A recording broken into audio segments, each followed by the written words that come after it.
Yeah, they did. There was a temporary fix for a while. They had to because they had to go over and get the people that were Did you see stuck. here they're terraforming this? Like so it's tiered down. Yeah. And they're dropping a lot of sand and shit in there. Let's see, it looks like, I feel like this one really great. They're basically starting to get ready for they're getting this whole area ready so in case a big hurricane happens again. It'll be ready. Yeah. Sure, that's not a bad idea.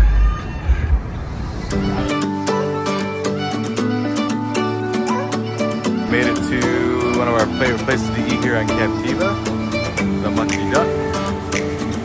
Nice little ride over.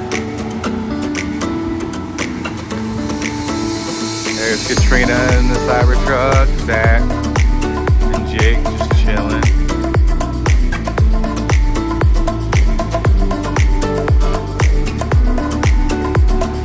Time to get some food.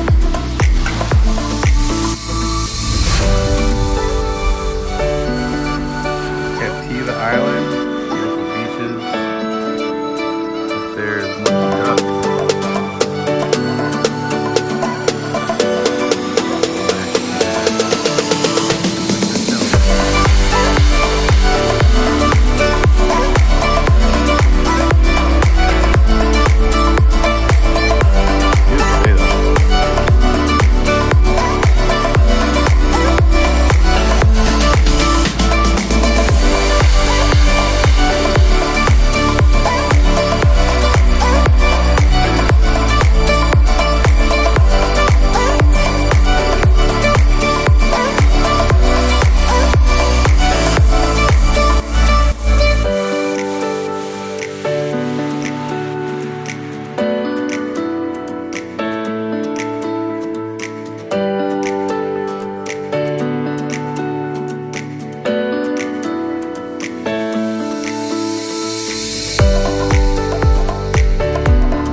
pass over coming from Sanibel and kind of Captiva going that way. We've always wanted to stop by here. Today we did.